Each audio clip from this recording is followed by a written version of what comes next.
Hi, എല്ലാവർക്കും നമസ്കാരം. ഇന്നത്തെ വീഡിയോയിൽ അടിപൊളി ടേസ്റ്റി ആയിട്ടുള്ളൊരു തക്കാളി ചമ്മന്തിയുടെ റെസിപ്പി കണ്ടു നോക്കാവേ. ഇന്നലെ ഞാൻ ഇഡ്ഡലിക്ക് മാവ് അരച്ച് വെച്ചിരുന്നു രാവിലെ. ഇപ്പം മാവ് നന്നായിട്ട് ഇതുപോലെ പുളിച്ച് പൊങ്ങിയിട്ടുണ്ട്. അപ്പോൾ ഇതുകൊണ്ട് ഇഡ്ഡലി ഉണ്ടാക്കിയാൽ നല്ല സൂപ്പറാകും. അപ്പോൾ ഇഡ്ഡലിക്ക് കോമ്പിനേഷനായിട്ട് നല്ലൊരു തക്കാളി ചമ്മന്തി നമുക്ക് തയ്യാറാക്കാം. കണ്ടു നോക്കാം. അതിനായിട്ട് ആദ്യം തന്നെ ഒരു പാൻ ചൂടായി കഴിയുമ്പം അതിലേക്ക് ഞാൻ കുറച്ച് എണ്ണ ചേർത്ത് കൊടുത്തിട്ടുണ്ട്. എണ്ണ ചൂടായി കഴിയുമ്പം ആദ്യമേ ഇതിലേക്ക് ഒരു 10-12 അല്ലി വെളുത്തുള്ളി തൊലിയൊക്കെ കളഞ്ഞത് ചേർത്ത് കൊടുക്കാം. അതിലേക്ക് തന്നെ ഒരു ചെറിയ കഷ്ണം ഇഞ്ചി കൂടെ ചേർത്ത് കൊടുക്കുക. എന്നിട്ട് ഈ ഇഞ്ചിയും വെളുത്തുള്ളിയും ഒന്ന് എണ്ണയ്ക്കകത്തൊന്ന് ചൂടാക്കി എടുക്കണം. വെളുത്തുള്ളിയും ഇഞ്ചിയൊക്കെ നന്നായിട്ടൊന്ന് ചൂടായി കഴിയുമ്പം ഇതിലേക്ക് ഒരു മീഡിയം സൈസിലെ സവാള തൊലിയൊക്കെ കളഞ്ഞിട്ട് ഇതുപോലെ കട്ട് ചെയ്തത് ചേർത്ത് കൊടുക്കാം. ഇതുപോലെ ചമ്മന്തി നമ്മൾ തയ്യാറാക്കി കഴിഞ്ഞാൽ ഇഡ്ഡലിക്ക് ദോശയ്ക്കൊക്കെ അടിപൊളിയാണ്. അതുപോലെ ചപ്പാത്തിക്കും. അതുമല്ല, ചൂട് ചോറിലേക്ക് ഈ ചമ്മന്തി ഒഴിച്ചിട്ട് കുറച്ച് നെയ്യും കൂടെ ഒഴിച്ച് നമ്മൾ കഴിക്കുവാണെങ്കിൽ നല്ല ടേസ്റ്റാണ്. കുട്ടികൾക്കൊക്കെ വളരെ ഇഷ്ടപ്പെടും. അത്ര അടിപൊളി ടേസ്റ്റായിട്ടുള്ളൊരു ചമ്മന്തിയാണ്. ഒരു പ്രാവശ്യമെങ്കിലും ഇതുപോലെ തക്കാളി ചമ്മന്തി ഒന്ന് ട്രൈ ചെയ്ത് നോക്കണേ. ഇപ്പം നമ്മുടെ ഇഞ്ചിയും വെളുത്തുള്ളിയും അതുപോലെ സവാളയൊക്കെ നന്നായിട്ടൊന്ന് വഴന്നിട്ടുണ്ട്. ഇനി ഇതിലേക്ക് നമുക്ക് ഒരു നുള്ള് ജീരകം ചേർത്ത് കൊടുക്കാം. ആദ്യം തന്നെ നമ്മൾ ജീരകം ചേർത്ത് കൊടുത്തു കഴിഞ്ഞാൽ ജീരകം കരിഞ്ഞു പോകാൻ ചാൻസ് ഉണ്ട്. അപ്പോൾ ഇപ്പം നമുക്ക് കുറച്ച് ജീരകം, ഒരു നുള്ള് മതി കേട്ടോ, അധികം വേണ്ട, ജീരകം കൂടെ ചേർത്തിട്ട് നന്നായിട്ട് ഒന്നുകൂടെ ഇത് മിക്സ് ചെയ്യാം. ഇനി നമുക്കിതിലേക്ക് ചേർത്ത് കൊടുക്കേണ്ടത് മുളകാണ്. ഞാനിപ്പം ഒരു 4 വറ്റൽ മുളകാണ് ചേർത്ത് കൊടുത്തത്. ഇത് നല്ല എരിവുള്ള മുളക്. അപ്പോൾ എരിവിനനുസരിച്ച് മുളക് ചേർത്ത് കൊടുക്കാം. എരിവ് കുറവുള്ള കാശ്മീരി ചില്ലി ആണെങ്കിൽ നമുക്ക് എരിവിന് ഇതിൻ്റെ കൂടെ കുറച്ച് പച്ചമുളകും കൂടെ ചേർത്ത് കൊടുക്കാവുന്നതാണ്. ഇനി ഇത് നന്നായിട്ട് ഒന്നുകൂടെ നമുക്ക് ഇതുപോലെ മിക്സ് ചെയ്ത് ആ മുളകൊക്കെ ഒന്ന് ചൂടാവട്ടെ. അത് കഴിയുമ്പോൾ ഇതിലേക്ക് കുറച്ച് കരിവേപ്പില ചേർത്ത് കൊടുക്കാം. നല്ല ഫ്രഷ് ആയിട്ടുള്ള കരിവേപ്പില അധികം വേണ്ട, ഒരു കുറച്ച് മതി. അതോടൊപ്പം തന്നെ നല്ല ഫ്രഷ് ആയിട്ടുള്ള മല്ലിയില ഇതുപോലെ കട്ട് ചെയ്തത് ഞാൻ ചേർത്ത് കൊടുത്തു. ഇനി ഇതിലേക്ക് നമ്മൾ ചേർക്കുന്നത് കുറച്ച് പുതിനയുടെ ഇലയാണ്. പുതിന ഇലയും നല്ല ഫ്രഷ് ആയിട്ടുള്ള കുറച്ച് പുതിന ഇല കൂടെ ഇതിലേക്ക് ചേർത്ത് കൊടുത്തു. എന്നിട്ട് ഇതെല്ലാം കൂടെ നന്നായിട്ട് ഒന്നുകൂടെ ഒന്ന് മിക്സ് ചെയ്ത് ആ നമ്മൾ ചേർത്ത് കൊടുത്ത മല്ലിയിലയും പുതിനയുടെ ഇലയൊക്കെ നന്നായിട്ടൊന്ന് വാടിക്കിട്ടണം. അത് കഴിയുമ്പം ഇതിലേക്ക് നമ്മൾ ചേർക്കുന്നത് തക്കാളി. ഞാനൊരു മീഡിയം സൈസിലെ 3 തക്കാളി കട്ട് ചെയ്തെടുത്തിട്ടുണ്ട്.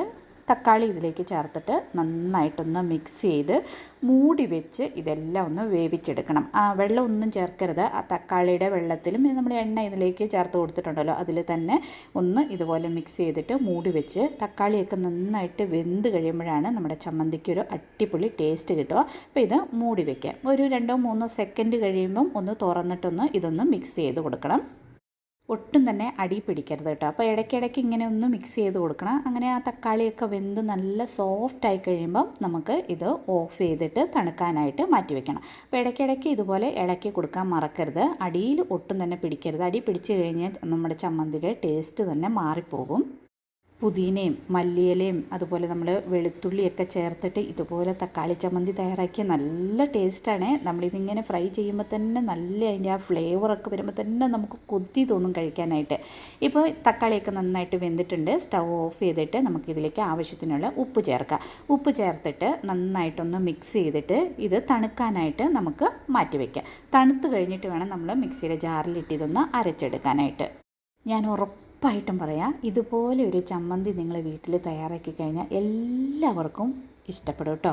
അപ്പം നമ്മുടെ ചമ്മന്തിയുടെ കൂട്ടൊക്കെ ഇവിടെ നന്നായിട്ട് തണുത്തിട്ടുണ്ട്. ഇനി നമുക്ക് മിക്സിയുടെ ജാറിലേക്ക് ഇട്ട് കൊടുത്തിട്ട് നല്ല ഫൈനായിട്ട് ഇതൊന്ന് അരച്ചെടുത്ത ചമ്മന്തി നമുക്ക് വേറെ പാത്രത്തിലേക്ക് മാറ്റി കൊടുക്കാം.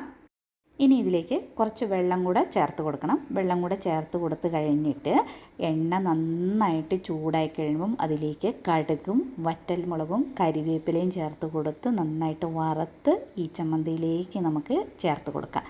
നമ്മളുടെ സൂപ്പർ ടേസ്റ്റി ആയിട്ടുള്ള തക്കാളി ചമ്മന്തി ഇവിടെ റെഡി ആയിട്ടുണ്ട്. ഇനി ആ എണ്ണയൊക്കെ എല്ലായിടത്തും ആകുന്നത് പോലെ നന്നായിട്ടൊന്ന് മിക്സ് ചെയ്യണം. മിക്സ് ചെയ്ത് കഴിഞ്ഞിട്ട് നമുക്ക് ചൂട് ഇഡ്ഡലിയുടെ കൂടെയോ ദോശയുടെ കൂടെയോ ചപ്പാത്തിയുടെ കൂടെയോ അതുമല്ല ചോറിൻ്റെ കൂടെയൊക്കെ നമുക്കിത് കഴിക്കാവുന്നതാണ്. ഞാനിപ്പോൾ രാവിലെ ബ്രേക്ക്ഫാസ്റ്റിന് ഇഡ്ഡലിയായിരുന്നു തയ്യാറാക്കിയത്. ഇഡ്ഡലിക്ക് കോമ്പിനേഷനായിട്ടാണ് ഈ തക്കാളി ചമ്മന്തി റെഡിയാക്കിയത്. ഇഡ്ഡലിയുടെ കൂടെ പറയണ്ട കേട്ടോ, സൂപ്പർ ടേസ്റ്റാണ്. കുറച്ച് നെയ്യ് കൂടെ ചേർത്ത് നമ്മളിതങ്ങ് കഴിക്കുവാണെങ്കിൽ എത്ര ഇഡ്ഡലി നമ്മൾ കഴിച്ചു എന്നറിയില്ല, അത്രയ്ക്ക് ടേസ്റ്റാണ്. അപ്പോൾ ഒരു പ്രാവശ്യമെങ്കിലും ഇതുപോലെ ഒന്ന് തക്കാളി ചമ്മന്തി തയ്യാറാക്കി നോക്കണേ. ഇഷ്ടപ്പെട്ടാൽ ലൈക്ക് ചെയ്യാനും ഷെയർ ചെയ്യാനും എന്നെ സപ്പോർട്ട് ചെയ്യാനും മറക്കരുത്. അപ്പം ഇതുപോലെ സിമ്പിളായിട്ടുള്ള ഇനിയൊരു വീഡിയോ കാണാം. Till then bye.